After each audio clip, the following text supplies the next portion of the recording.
नमस्कार। आज हम पढ़ रहे हैं क्लास 10 लेसन 2 एग्रीकल्चर कृषि का दूसरा भाग।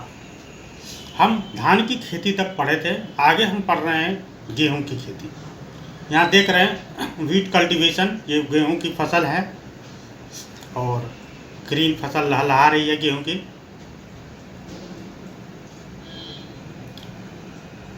Wheat, this is the second most important cereals crop. यह दूसरा सबसे महत्वपूर्ण अनाज की खेती है। It is the main food crop in north and north western part of the country.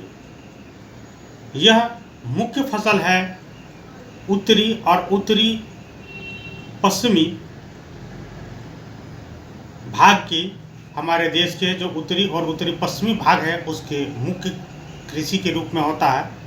This rabi crop required A cool growing season.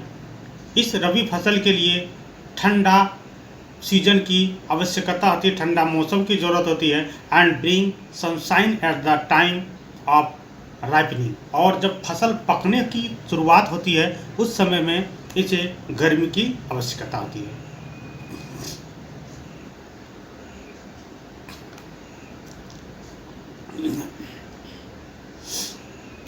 It required 50 to 75 centimetre of annual rainfall. इसे उपजाने के लिए 50 से 75 सेंटीमीटर वार्षिक दर से rainfall होना चाहिए। Rainfall मतलब वर्षा होनी चाहिए। Evenly distributed over the growing season. यहाँ तक कि जब इसके ग्रोवी का सीजन हो रहा था, ठीक है ना, ग्रो कर रहा होता, उस समय भी थोड़ी बारिश की ज़रूरत है। There are two important wheat growing zone in the country. हमारे देश में दो तरह के गेहूं को उपजाने की किस्में हैं। The Ganga Satluj plains in the north west and black soil region of the Deccan. देश में दो महत्वपूर्ण गेहूं उपजाने वाले क्षेत्र हैं, उत्तर पश्चिमी में गंगा सतलुज का मैदान और दक्कन का काली मिट्टी। अगर सवाल रहे कि भारत में मुख्य रूप से गेहूं कहाँ उपजाया जाता है तो हम बोल सकते हैं कि उत्तर पश्चिम में गंगा सतलुज का मैदान और दक्कन का काली मिट्टी का क्षेत्र, यहाँ पर गेहूं का सर्वाधिक उत्पादन वाले क्षेत्र हैं।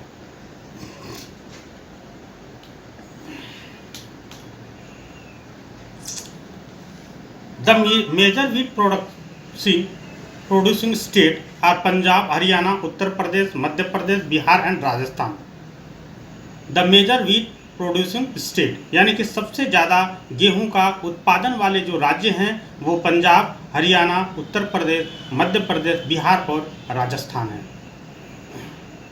टू बी नोटेड, इसे नोट किया जाना चाहिए।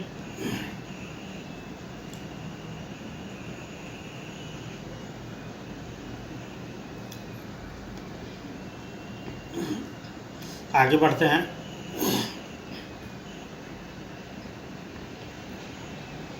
The Deccan plateau, also known as the Great Peninsular Plateau, is the largest plateau in India.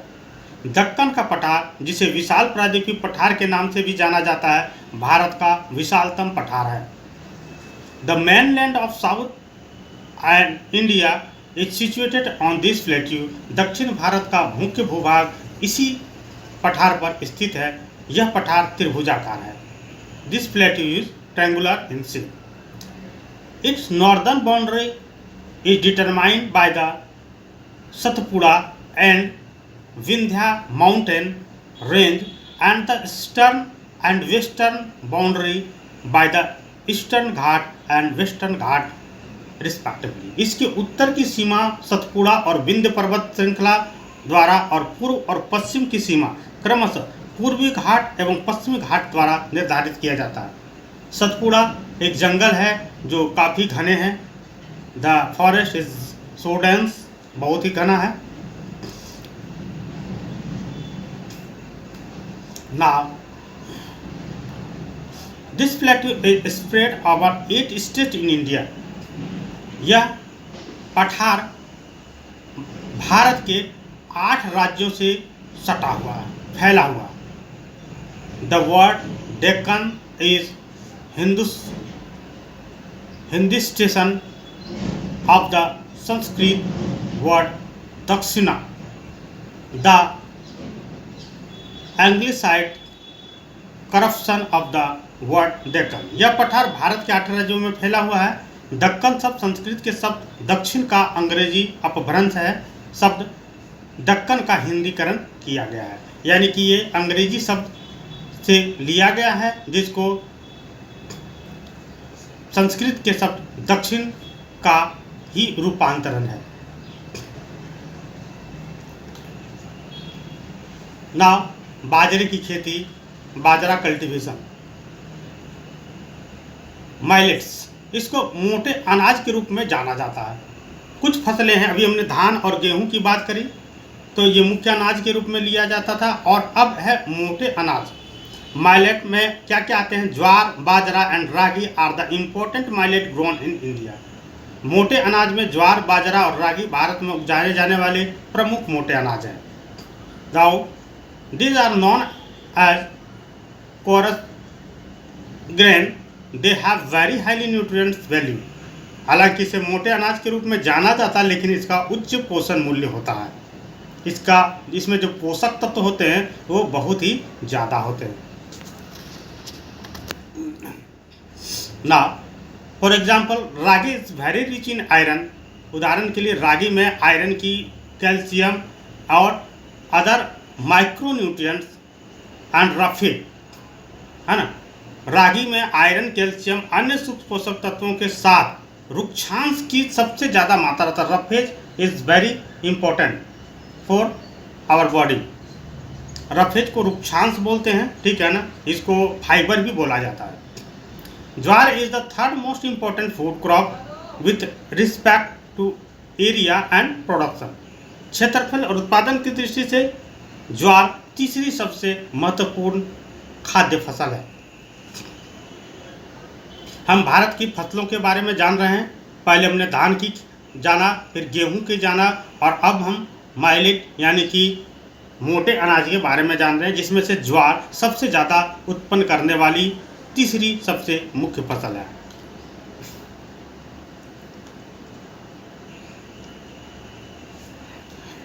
It is a rain fed crop mostly grown in the most areas which hardly needs irrigation। Major jowar producing states are Maharashtra, Karnataka, Andhra Pradesh and Madhya Pradesh. यह एक वर्षा आधारित फसल है जो ज़्यादातर नम क्षेत्रों में उगाई जाती है। It is A rain feed crop mostly grown in the most area, जिसे शायद ही सिंचाई की आवश्यकता होती है। विच हार्डली नीड इरिगेशन। प्रमुख ज्वार उत्पादक राज्य महाराष्ट्र, कर्नाटका, आंध्र प्रदेश और मध्य प्रदेश। यानी कि ज्वार की खेती वैसे जगहों पर की जाती है जहां सिंचाई के साधन कम है, यानी कि इसमें पानी की कम मात्रा होती है, सिर्फ नमी की मात्रा चाहिए, तो वहां पर भी ज्वार उत्पन्न हो सकते हैं। यानी कि ऐसे रीजन जहां पर पानी की सिंचाई की व्यवस्था नहीं है वहां भी ज्वार की खेती की जा सकती है। और ज्वार एक बहुत ही अच्छा मोटे अनाजों में से आते हैं जो हाईली न्यूट्रिएंट, कैल्शियम, आयरन और फास्फोरस के साथ हमारे बॉडी को न्यूट्रिएंट, बहुत सारे माइक्रो न्यूट्रिएंट्स, बहुत सारे सूक्ष्म पोषक तत्व भी प्रदान करता है।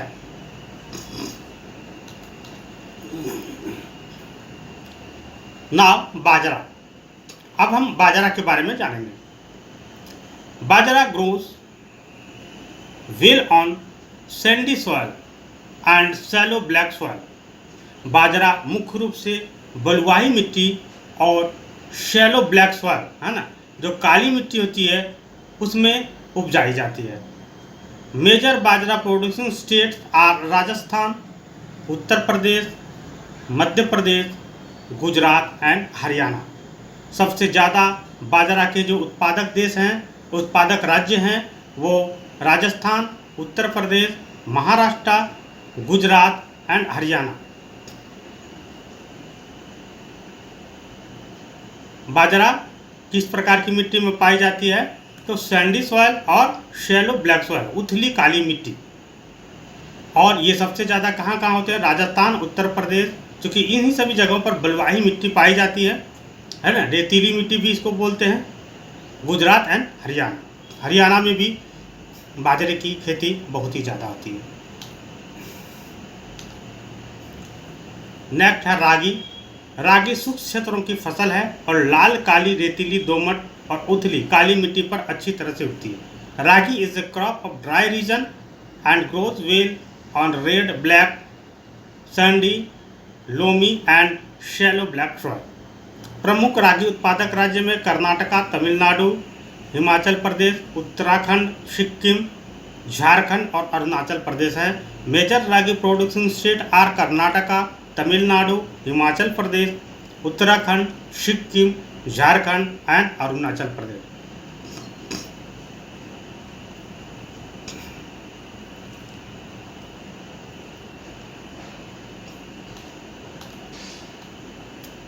नेक्स्ट है मक्का। मक्का की खेती आप सभी ने देखे होंगे, ये मक्का फसल लगी हुई है।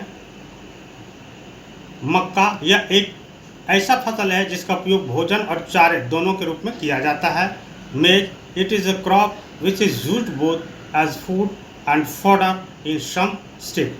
बहुत सारे राज्यों में इसको खुद आदमी भी खाते हैं और जानवरों को भी खिलाने के काम में आते हैं। It is a kharif crop, यह एक खरीफ फसल है which require temperature between 21 degree centigrade to 27 degree centigrade and grow well in old alluvial soil, जिसे 21 डिग्री सेंटीग्रेड से 27 डिग्री सेंटीग्रेड के बीच तापमान की आवश्यकता होती है और पुरानी जलोढ़ मिट्टी में अच्छी तरह से बढ़ती है। लाइक बिहार, मेज is grown in rabi season also. Bihar जैसे कुछ राज्यों में मक्का रबी मौसम में भी उपजाया जाता है।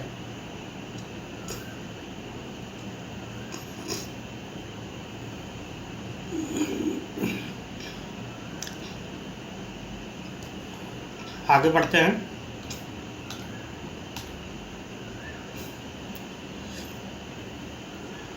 Use of modern inputs such as HYV seeds. आज के आधुनिक युग में HYV सीड का क्या यूज़ है, किस प्रकार से यूज़ किया जाता है, उसके बारे में हम जानेंगे।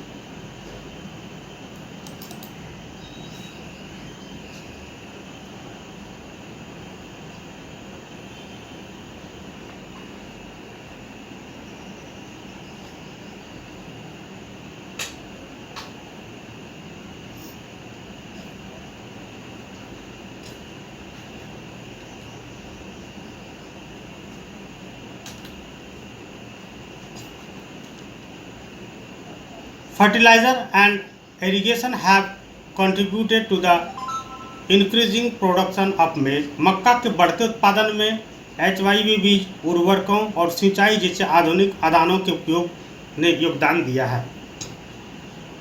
मेजर मेज प्रोड्यूसिंग स्टेट आर, मक्का के प्रमुख उत्पादक राज्यों में है कर्नाटका, मध्य प्रदेश, उत्तर प्रदेश, बिहार, आंध्र प्रदेश एंड तेलंगाना।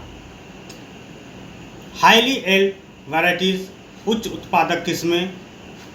HYV का मतलब क्या था? हाईली एल्ड वैराइटी, उच्च उत्पादक किस्म।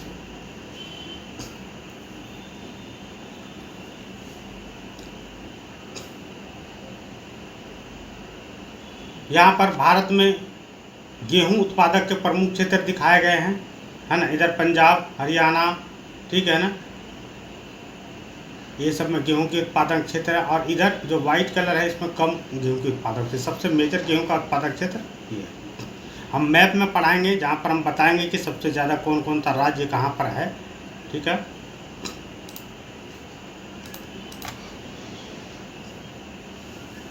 नेक्स्ट पल्सेस, अनाज के बाद अभी हमने पढ़ा अनाज के बारे में, धान, गेहूं, और उसके बाद मोटे अनाज के रूप में भी हमने पढ़ा बाजरा, रागी, ज्वार और मक्का के बारे में, ये मोटे अनाजों में आते हैं। अब हम पढ़ेंगे पल्सेस के बारे में, दाल के बारे में। Pulses, India is the largest producer as well as the consumer of pulses in the world. संसार में भारत एक सबसे बड़ा दाल का उत्पादक, उपभोक्ता भी है और उत्पादक भी है। दाल का सबसे बड़ा कंज्यूमर भी है ना। India is the largest producer, सबसे बड़ा उत्पादक भी है, एंड द कंज्यूमर, और उसका कंज्यूमर भी है, ठीक है ना, सबसे बड़ा उपभोक्ता भी है। These are the major source of protein in vegetarian diet.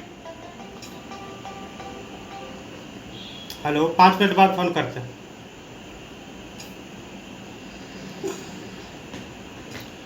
These are the major source of protein in vegetarian diet। शाकाहारी भोजन में ये प्रोटीन के प्रमुख स्रोत हैं। Major pulses that are grown in India are toor, जिसको अरहर बोला जाता है। भारत में उगाई जाने वाली प्रमुख दालें अरहर हैं, जिसको तूर बोला जाता है। उड़द हैं, मूंग, मसूर, पी मीन्स मटर, और ग्राम चना है। भारत में उगाई जाने वाली प्रमुख दालें अरहर, उड़द, मूंग, मसूर, मटर और चना है। Major pulses that are grown in India are tur, urad, moong, masoor, peas and ग्राम। इन सब के बिना दाल के हमारे भारत में खाना संतुलित नहीं होता है। कोई शायद ही ऐसा थाली होगा जहाँ दाल नहीं होगा। दाल होनी बहुत ही आवश्यक है। इसलिए बताया भी गया कि इंडिया में पल्सेस के सबसे ज़्यादा कंज्यूमर भी हैं।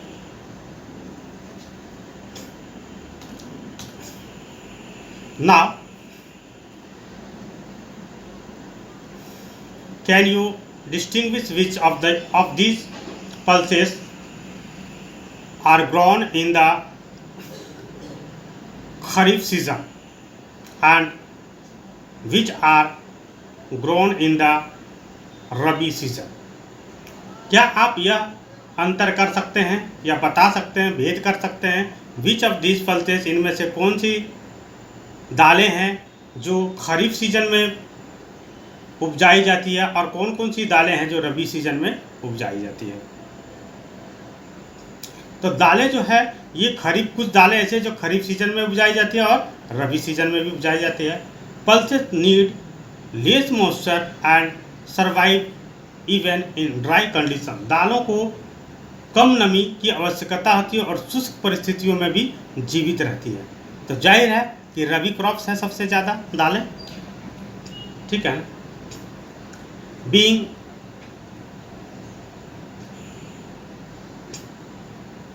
leguminous crops, all these crops except arhar help in restoring soil fertility by fixing nitrogen from the air। देखिए, दलहन फसल जो होते हैं उसमें सबसे ज़्यादा खासियत ये होती है, अरहर को छोड़कर ये सभी फसलें, अरहर सिर्फ फसल को छोड़ दें, उसका जितनी भी दलहन फसल होते हैं हवा से नाइट्रोजन को स्थिरीकरण करके मिट्टी की उर्वरता को बहाल करने में मदद करती है। यानी कि इनके जड़ों में एक राइजोबियम नामक जीवाणु पाए जाते हैं। सिर्फ तूर का दाल छोड़ करके, अरहर की दाल को छोड़ करके, बाकी सभी दालों के जड़ों की गांठों में राइजोबियम जीवाणु पाए जाते हैं और ये राइजोबियम जीवाणु वायु से नाइट्रोजन को लेकर के जमीन में, मिट्टी में मिलाते हैं। Therefore these are mostly grown in rotation which other crop. इसलिए इसको दूसरे फसल के साथ इसको रोटेशन के लिए, यानी कि दूसरे फसल लगाने के बाद एक फसल छोड़ करके एक दलहन फसल लगाई जाती है। Major pulses producing state in India. भारत में सबसे ज़्यादा दाल के उत्पादक राज्य हैं मध्य प्रदेश, राजस्थान, महाराष्ट्र, उत्तर प्रदेश एंड कर्नाटका। मध्य प्रदेश, राजस्थान, महाराष्ट्र, उत्तर प्रदेश और कर्नाटका में सबसे ज़्यादा दाल के फसलों को उपजाई जाती है।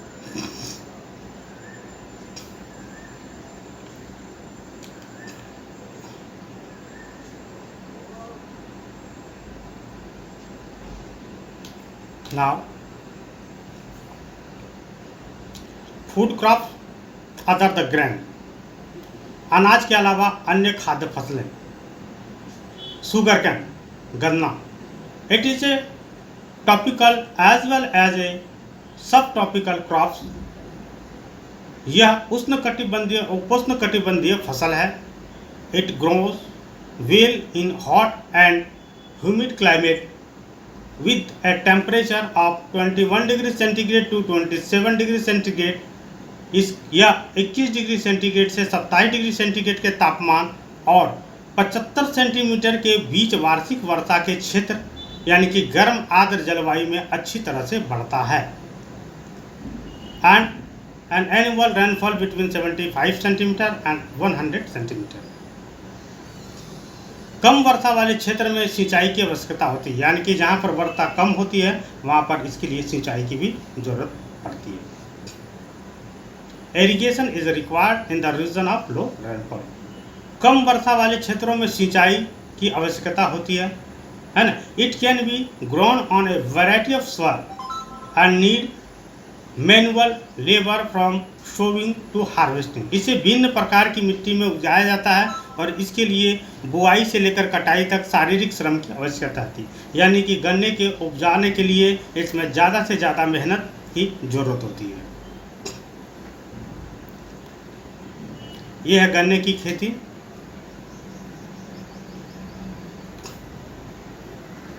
India is the second largest producer of sugar cane only after Brazil. Brazil के बाद भारत सबसे ज़्यादा गन्ना उत्पादक देश है, सबसे बड़ा उत्पादक देश है गन्ना का।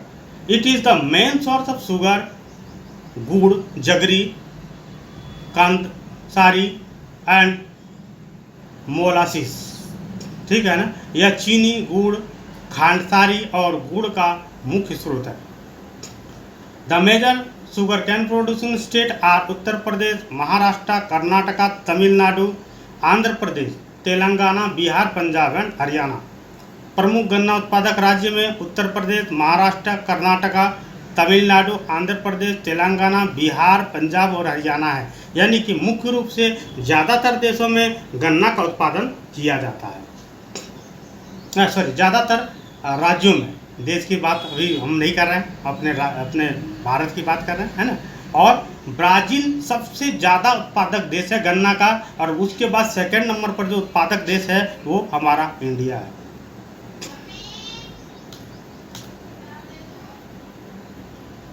Next is oilseed. अब हम पढ़ेंगे तिलहन के बारे में, तिलहन के बीज के बारे में। हम लोग ऑयल तो इस्तेमाल करते ही, बट ऑयल का उत्पादन जो है वो ऑयल सीड से होता है। ऑयल सीड को पीस करके उससे ऑयल निकाली जाती है। तो हम देखते हैं कि तिलहन में क्या क्या है। In 2018 India was the second largest producer of groundnut in the world after China. वाह। 2018 में भारत चीन के बाद दुनिया में सबसे ज़्यादा मूंगफली का उत्पादक देश था, यानी कि दूसरा सबसे बड़ा उत्पादक देश चाइना के बाद। चाइना में सबसे ज़्यादा, उसके बाद मूंगफली का सबसे बड़ा उत्पादक देश भारत। In rapeseed production India was third largest producer in the world after Canada and China in 2008। रेपसीड उत्पादन में भारत 2018 में कनाडा और चीन के बाद दुनिया में तीसरा सबसे बड़ा उत्पादक रहा। Different oilseed are grown covering approximately 12% of the total crop area of the country। देश के कुल फसली क्षेत्रफल में लगभग 12% हिस्से में विभिन्न प्रकार के तिलहन उगाए जाते हैं। यानी कि हमारे देश में तेल की कमी नहीं है। तिलहन के क्षेत्र में भी हमारे किसान काफ़ी अग्रणी हैं।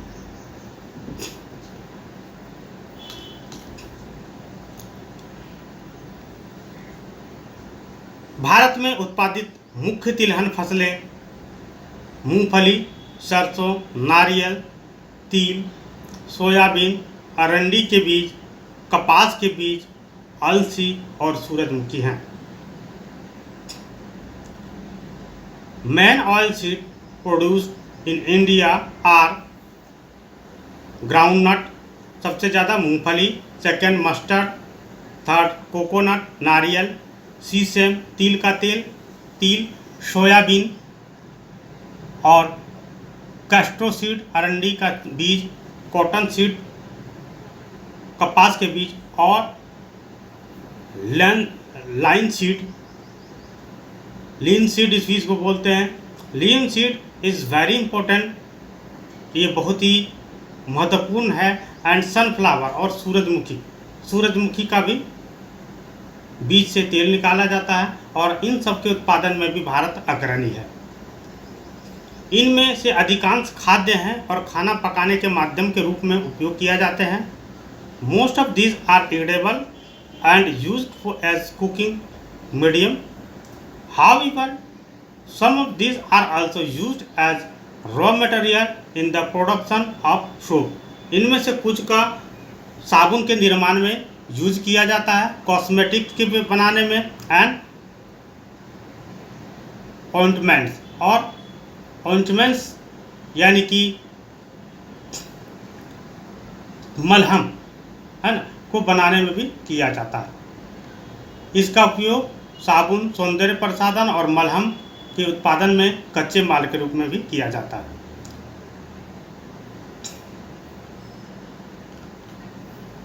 यहाँ देख रहे हैं ग्राउंडनट मूंगफली का फसल है, ये सूरजमुखी का फसल है और ये मस्टर्ड सरसों का फसल है। Groundnut is a kharif crop and account for about half of the major oil seed produce in the country. मूंगफली एक खरीफ फसल है और देश में उत्पादित प्रमुख तिलहनों में से इसका लगभग आधा हिस्सा है, यानी कि सबसे ज़्यादा तिलहन में मूंगफली उपजाई जाती है।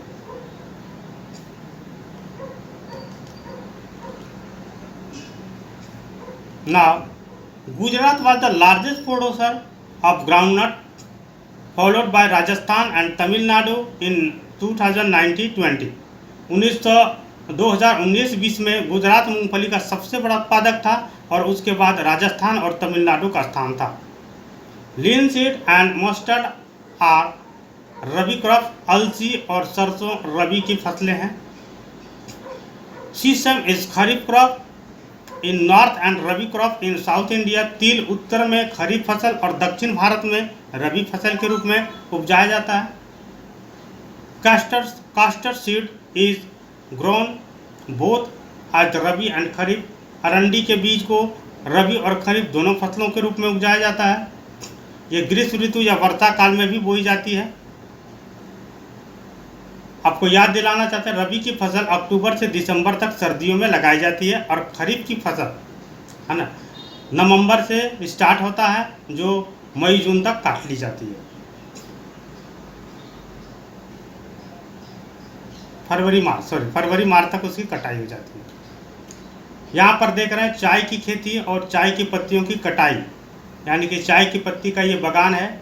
असम मेघालय में सबसे ज़्यादा इसका चाय की खेती होती है, क्योंकि चाय की खेती के लिए सीढ़ीनुमा जगह की ज़रूरत होती है ताकि पानी उस पर रोज़ मिले और पानी बह करके निकल भी जाए। T cultivation is an example of plantation agriculture. चाय की खेती वृक्षारोपण कृषि का एक उदाहरण है। It is also an important beverage crop introduced in India initially by the British, जिसे भारत में प्रारंभ में अंग्रेज़ों द्वारा लाया गया था और भारत की सबसे मुख्य पेय पदार्थों में से माना जाता है। Today most of the tea plantation are owned by India. आज अधिकांश चाय बागानों के मालिक भारतीय हैं।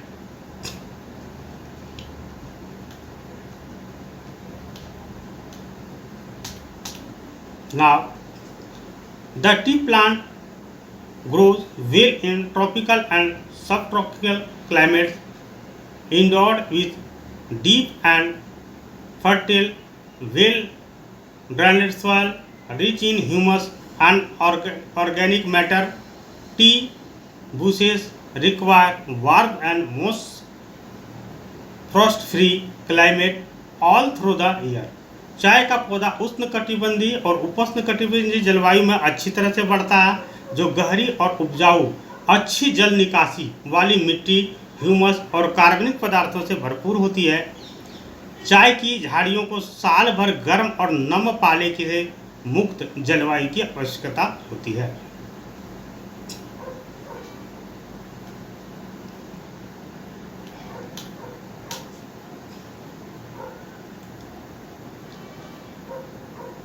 Frequent shower evenly distributed over the year ensure continuous growth of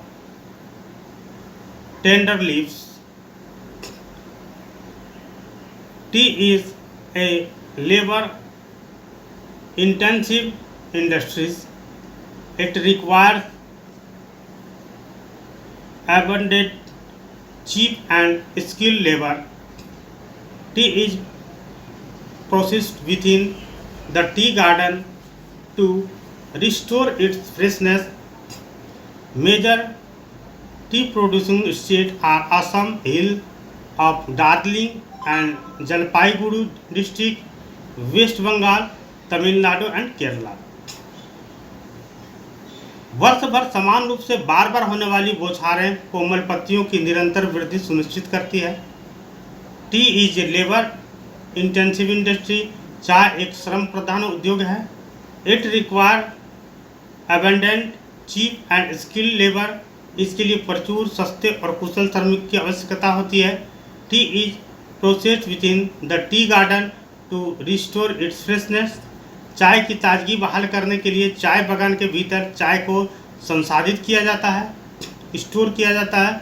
major trans production state are. इसके सबसे ज़्यादा उत्पादक राज्य हैं असम, दार्जिलिंग और जलपाईगुड़ी जिलों की पहाड़ियाँ, पश्चिम बंगाल, तमिलनाडु और केरला। ये चाय के सबसे ज़्यादा उत्पादक राज्यों में से गिने जाते हैं।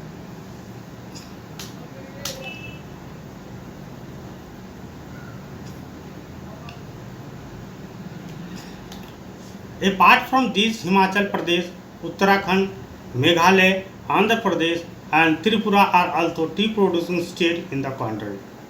इसके अलावा हिमाचल प्रदेश, उत्तराखंड, मेघालय, आंध्र प्रदेश और त्रिपुरा भी देश में चाय उत्पादक राज्य हैं। In 2018, India was the second largest producer of tea after China. चीन के बाद 2018 में भारत सबसे बड़ा चाय का उत्पादक था, यानी कि चीन के बाद दूसरा बड़ा उत्पादक देश में हमारा भारत आता है चाय में। चाय के उत्पादक में भी हमारा भारत दूसरे नंबर पर है। ग्राउंड नट में भी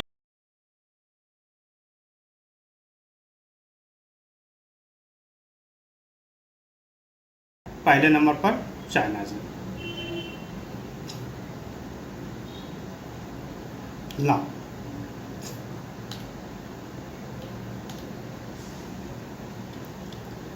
Coffee. Indian coffee is known in the world for its good quality. Bharat की कॉफ़ी पूरे विश्व में अच्छे क्वालिटी के लिए जानी जाती है। The Arabica variety initially brought from Yemen is produced in the country. The Arabic variety एक अरबी वैरायटी है जिसे मुख्य रूप से यमन से लाई गई और उत्पादन हमारे देश में होता है। कॉफ़ी भारतीय कॉफ़ी दुनिया भर में अपनी अच्छी गुणवत्ता के लिए जानी जाती है और शुरुआत में यमन से लाई गई अरेबिका किस्म का उत्पादन हमारे देश भारत में हो रहा है।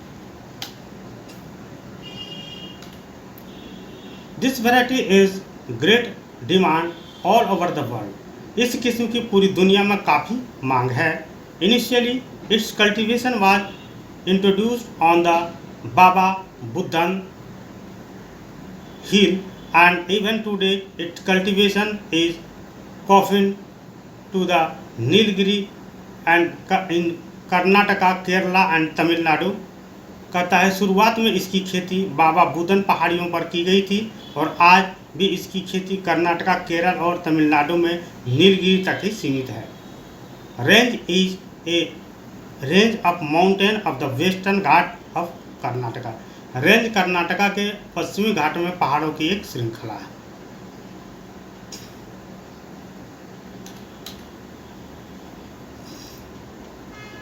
हॉर्टिकल्चर क्रॉप्स, बागवानी की फसलें। इन 2018 India was the second largest producer of fruits and vegetables. Wow! 2018 में चीन के बाद भारत दुनिया में फलों और सब्जियों का दूसरा सबसे बड़ा उत्पादक है।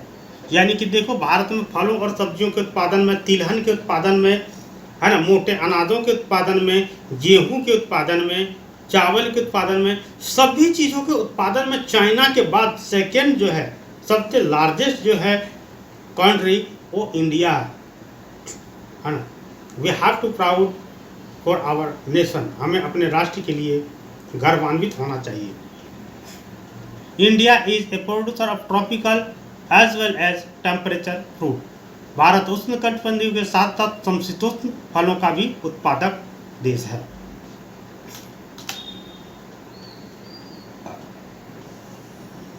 Mangoes of Maharashtra, Andhra Pradesh, Telangana, Uttar Pradesh and West Bengal. Orange of Nagpur and Cherrapunji, Meghalaya. Banana of Kerala, Mizoram, Maharashtra and Tamil Nadu. Litchi and guava of Uttar Pradesh and Bihar. Pineapple of Meghalaya. Grapes of Andhra Pradesh, Telangana and Maharashtra. Apple, pear, apricot and walnut of Jammu and Kashmir and Himachal Pradesh are in great demand the world over. Maharashtra, Andhra Pradesh, Telangana, Uttar Pradesh और पश्चिम बंगाल के आम, नागपुर और चेरापूंजी मेघालय के संतरे, केरल, मिजोरम, महाराष्ट्र और तमिलनाडु के केले, उत्तर प्रदेश और बिहार के लीची और अमरूद, मेघालय के अनानास, मेघालय के अंगूर, आंध्र प्रदेश, तेलंगाना और महाराष्ट्र के अंगूर, जम्मू कश्मीर और हिमाचल प्रदेश के सेब, नाशपाती, खुबानी और अखरोट दुनिया भर में काफ़ी मांग है। यानी कि यहाँ पर ये फलें उच्च क्वालिटी, अच्छी किस्म के उपजाई जाती है।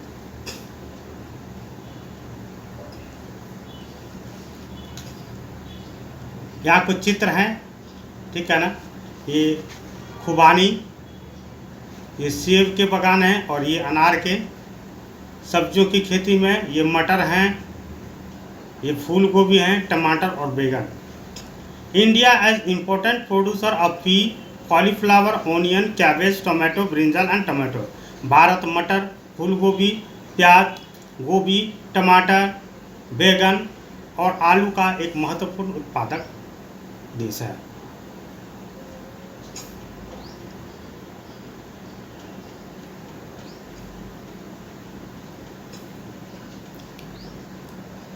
अब कुछ नॉन फूड क्रॉप्स भी है, गैर खाद्य फसलें, जैसे उसको खाया नहीं जाता बट ये भी फसलें बहुत ही इम्पोर्टेंट है नकदी के लिए, इनकम के लिए। Rubber, it is an equatorial crop but under special condition it is also grown in tropical and subtropical area।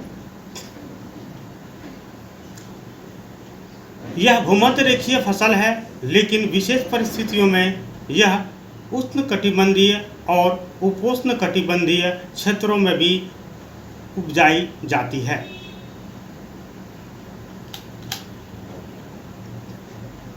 It requirement most and humid climate with rainfall of more than 200 centimeter and temperature above 25 degree centigrade. इसके लिए 200 centimetre से अधिक वर्षा वाली नम और आर्द्र जलवायु की आवश्यकता होती है और तापमान 25 डिग्री सेल्सियस के ऊपर होना चाहिए। Rubber is an important industrial raw material. Rubber एक महत्वपूर्ण औद्योगिक कच्चा माल है। It is mainly grown in Kerala, Tamil Nadu, Karnataka and Andaman and Nicobar island and Garo hills of Meghalaya. यह मुख्य रूप से केरल, तमिलनाडु, कर्नाटका और अंडमान और निकोबार द्वीप समूह और मेघालय की गारो पहाड़ियाँ में उगाई जाती है। गारो खासी की पहाड़ियाँ हैं, यहाँ गारो की पहाड़ियाँ में रबड़ का उत्पादन बहुत ही ज़्यादा होता है। कॉटन, सूती। India is believe to be the original home of the cotton plant. Bharat को कपास के पौधों का मूल घर माना जाता है। Cotton is one of the main raw material for cotton textile. सूती वस्त्र उद्योग के लिए कपास मुख्य कच्चे माल के रूप में आते हैं। इन 2017 India was second largest producer of cotton after China. 2017 में चीन के बाद भारत कपास का दूसरा सबसे बड़ा उत्पादक देश था। यानी कि भारत चाइना के बाद लगभग सभी फसलों में दूसरा सबसे बड़ा उत्पादक देश में से है। ये कॉटन कल्टीवेशन है। ऊपर जो चित्र दिखाया जा रहा है वो कपास की खेती का है। Cotton grows well in dried parts of the black cotton soil of the Deccan plateau. Deccan के पठार की काली कपासी मिट्टी के सूखे भागों में कपास अच्छी तरह से उगती है। It requires high temperature, high rainfall और इरिगेशन। इसके विकास के लिए उच्च तापमान, हल्की वर्षा या सिंचाई। 210 horse free days and bring sunshine for its growth. 210 पाला रहित दिन और तेज धूप की आवश्यकता होती है। यानी कि 210 दिनों में यह तैयार होती है, जिसमें पाला नहीं पड़ना चाहिए और तेज धूप होना चाहिए। यानी कि 7 महीने में होने वाली ये फसल है कपास की। कपास एक ऐसा फसल है जिसे कंप्लीट होने में 7 महीने तक लगती है।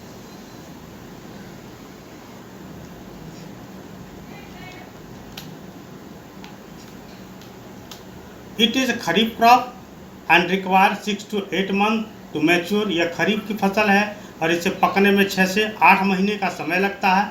Major cotton producing state are Maharashtra, Gujarat, Madhya Pradesh, Karnataka, Andhra Pradesh, Telangana, Tamil Nadu, Punjab, Haryana and Uttar Pradesh. वाह, है ना। कपास के मुख्य उत्पादक राज्य महाराष्ट्र, गुजरात, मध्य प्रदेश, कर्नाटका, आंध्र प्रदेश, तेलंगाना, तमिलनाडु, पंजाब, हरियाणा और उत्तर प्रदेश। यानी कि बहुत सारे मेजर राज्यों में, बहुत बड़े बड़े राज्यों में इसकी खेती की जाती है।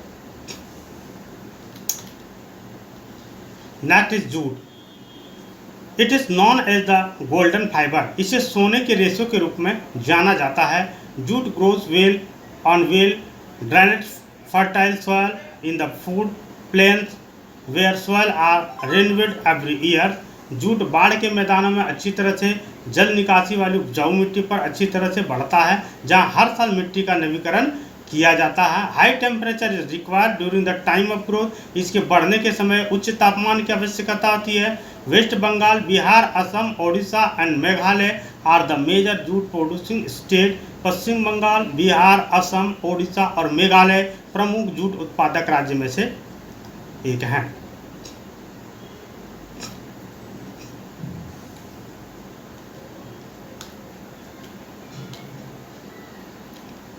It is used in making gunny bags, mat, rope, yarn, carpet and other artifacts. इसका उपयोग जूट के बैग, चटाई, रस्सी, सूत, कालीन और अन्य कलाकृतियां बनाने में किया जाता है। Due to its high cost, इसकी उच्च लागत के कारण it is losing market to synthetic fibre and packing materials, particularly the nylon. यह विशेष सिंथेटिक फाइबर और पैकिंग सामग्री विशेष रूप से नायलन के लिए बाजार हो रहा है।